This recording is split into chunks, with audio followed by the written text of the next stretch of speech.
Hi, I'm Mike Haduck, and today I'm going to do a video on how to play lead guitar in bands. And this is the way I approached it. Now, I started playing lead guitar around 1980, and I played the banjo and fiddle, but I played bass guitar in the late 60s, and then I moved to lead guitar. So I remember asking a lead guitar player, I says, I know how to memorize leads, but I don't know how to improvise. And he says, Mike, there's only two ways to do it. He says, first of all, you could play like the notes out of the chord, like Johnny Be Good. Or you could play this run,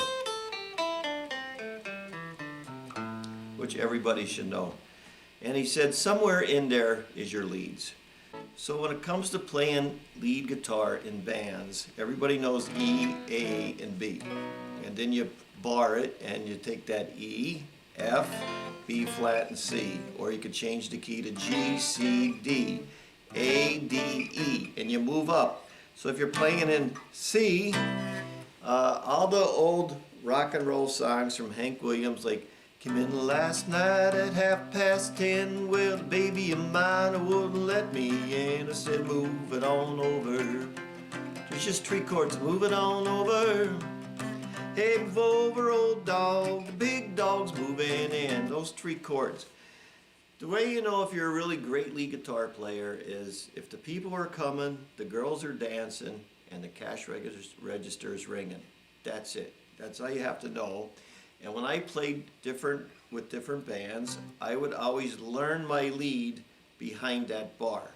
So if I'm playing the key of A, like 1 for the money and a 2 for the show, 3 to get ready, now go cat go, I learn my lead here. Very slang, but I could always move it. If the guy'd say, oh no, I play that song in G. Well, it's 1 for the money and 2 for the show, and I play my lead down here. So whatever they do, I would have my leads movable. I'd never be down here and up here and over here and down here. I always played close. Because back in the 80s and the 90s and the 70s, you could play 7 days a week. Around us was the resorts up in the Poconos, and every bar, they had 3 pages at the end of the paper of every bar had music in it. So even if you were terrible, you could still play. But I would play sometimes with one band on Monday, another band on Wednesday, and if we played the same band, we would never learn more than a 3-chord song. Because you learn a song like Old Time Rock and Roll. It just has 3 chords. And if you go Kansas City, here I come. And you could learn we ain't nothing but a hound dog. All the time. Ain't nothing but a hound dog. Crying all the time. The more songs you learn like that, I remember a lot of guys would not play a song you can't dance to. Why would you go out into a club and play a song you can't dance to? Even if it's a slow song, it has to be a danceable song. So most bands would always play the same thing. They'd always come in with a list and say, this is the song we're playing and this is the key we're playing it in, and that's it. No fancy stuff, no middles, just play the song so the girls are dancing, that's it. So that's the one way I learned at playing lead guitar. Now back in the 1940s, they had the big band era where all the leads were trumpets, and all the, they'd stand up with the trumpets and then they'd sit down, and then the guys with the saxophones, and they were loud instruments. But the guitar was always in the background until they invented an amplifier. I always played through Fender Twins. That way if I'm playing, say, behind some concert guy, or I'm going overseas and playing, Fender Twin is like the Chevy of amplifiers. Every sound company has Fender Twins. And I could just plug my guitar in, plug my banjo in, plug my fiddle in. Now back in the day, there was guys like Les Paul. That's me and Les Paul. And they say he was one of the inventors of the electric guitar, but actually the guitar pickup was patented in the late 30s. But he was the one who kind of simplified it and made the Les Paul. I always liked the Gretsch. Also, you had Leo Fender. Between the Fenders and the Gibsons, they were probably the most popular guitar. But getting back to lead guitar, once the amplifier came out, you had the father of rock and roll, Chuck Berry. Why is that? Because he started really playing up the neck, and the guitar became the lead instrument. No more trumpets, no more saxophone. Now you could go out and play with a little three-piece band instead of having the big show bands like they had in the 40s. So he played, right? And that was always movable. You could play any, Johnny Be Good was a very simple song, and yet you can move it anywhere you want. Right? You can move it down to F, depending on where the singer wanted to sing. But I always made my leads movable behind the neck because of that reason. One of my favorite lead guitar players, George Harrison, he just had this style to play the notes out of the chords, like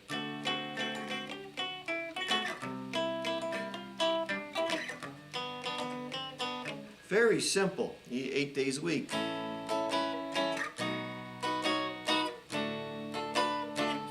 They're almost like rhythm leads. But that's the way some players play. Some players are just rhythm players. A guy like Tom Petty, he wasn't big into lead guitar playing. It was mostly like rhythms. And you can make your leads out of rhythms, you know. I go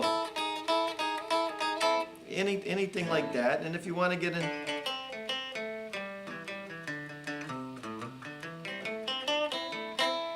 you know what I mean, when you're playing a rock and roll pattern. So that's the first way I play lead guitar. Now I have this tuned in the key of E, but a lot of players, like let me change instruments now. This is my 1964 Gretsch, and when I play out, I play this with the capo on the 2nd fret. Now a lot of players like Stevie Ray Vaughan and stuff like that would always tune their guitar down, and I actually tune my guitar down 2 steps. Because if I'm playing something like Achy Breaky Heart,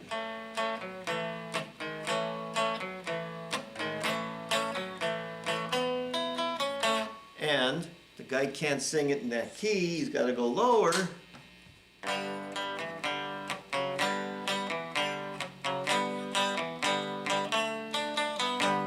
You could tell the world, that's a song every girl danced to. That's why we play that song. But that's what I do, is use the capo. And I remember going overseas, and I remember some new guys coming with us, and I says, whatever you do, if you're going to play any songs, make sure they're so simple that the dumbest bass player and the dumbest drummer could follow it. And sure enough, they hired this bass player and drummer, no clue. So every band started out playing a simple song like Jambalaya. But if the guy can't sing that in the key of C and he sings it in D, I can move it. Same thing with a song like Pretty Woman. Well, the guy can't sing it, it's too high for him, so you gotta play it down here. So you have to make everything movable, especially with like note leads or like something like that where it's a definite thing that you have to play. So you got to move the capo back and forth. And Glenn Campbell was a session player, and he always said the whole secret to playing in sessions was the capo. So far we learned you play your leads behind your bar, whatever your key is, or you could capo.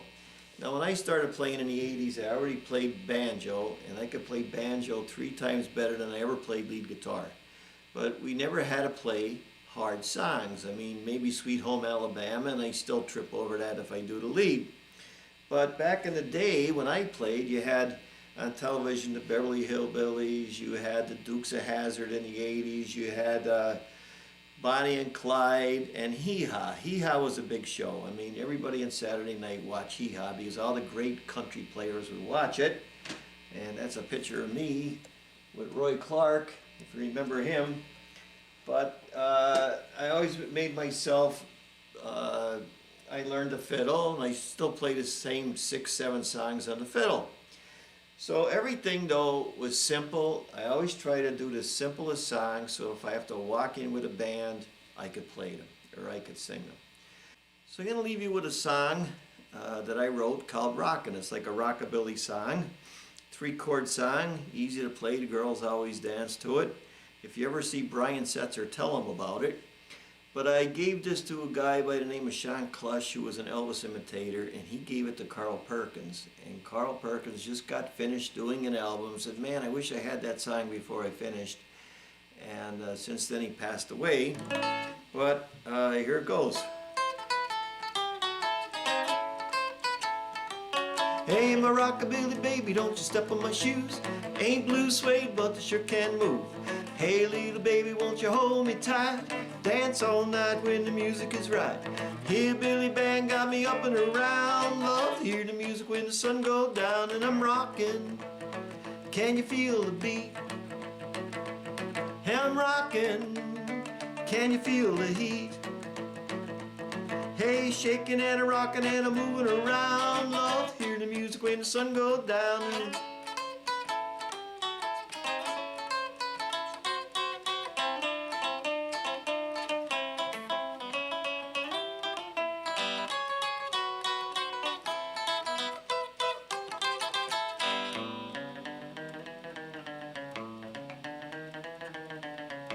So anyway, if you ever see Brian Setzer, tell him about that song.